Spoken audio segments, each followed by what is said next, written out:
के चटैया पापा के चटैया बेटी रे बिछवले बानी तोहरो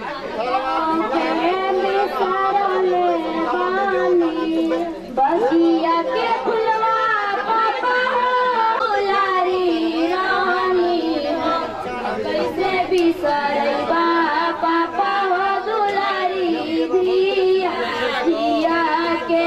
समझा बेटी हो तू ही रहलू धिया तो दुलारी रहलू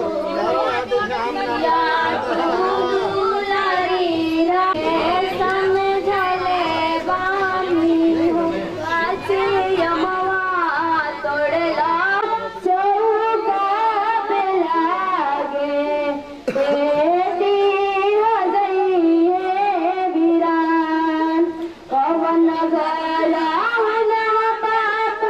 चौक चंद्र गला हना बिनुसा किया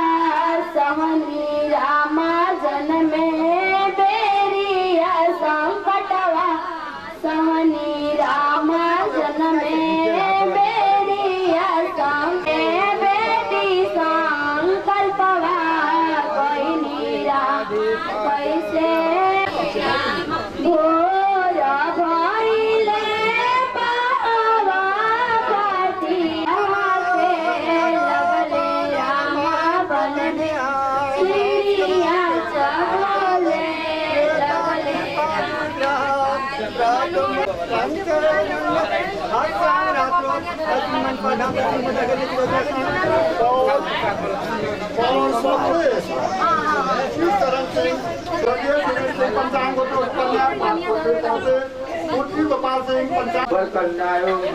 मुसलमान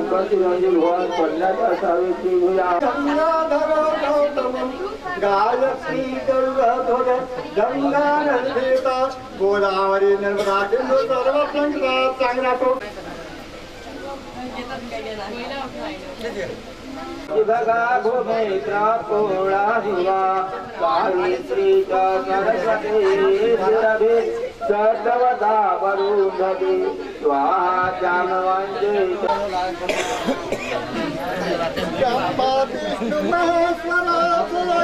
राम राम से संख में गिराना है पथल के काजे लहो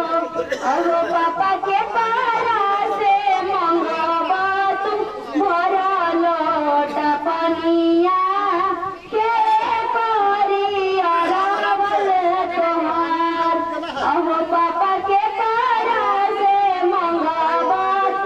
भरा लोट पनिया के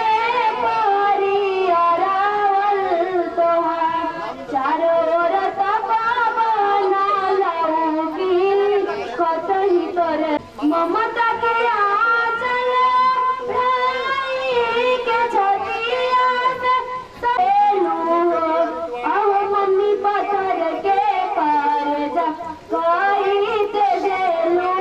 बेटी के दूरा भेजे कोई ते देलू बेटी के दूरा सरावा छोड़ा दिहला पापा हो दोसर के ससुरवा हम कोइली बहनिया बाबी नाही बंद भैया हम तो से मोटर गाड़ी नाही बंद हथवा धरो हथवा में हमारा अच्छा था आप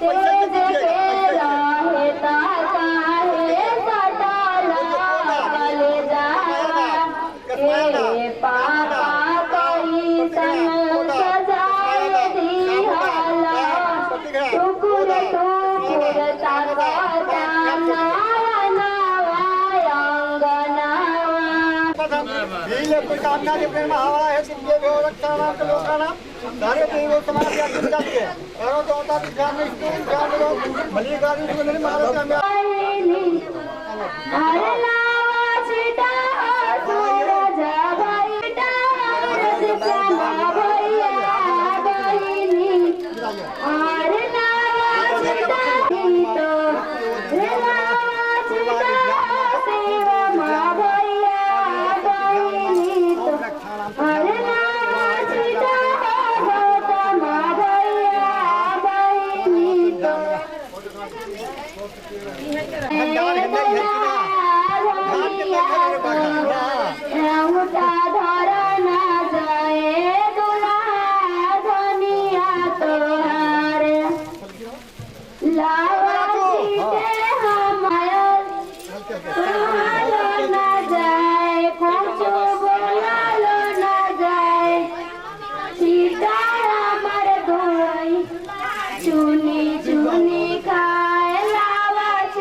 बन जाएगा है कि ना? मोबाइल में बैठ कर तब चलो निभाना बिटिया लाज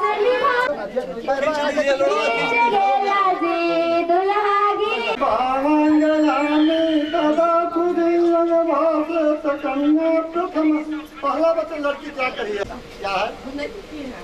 वो ज्ञाने मध्यस्थाने पर गया मैं कथम सला पर कुछ नाम सही हुआ हाथ में बजन तो तुरंत सला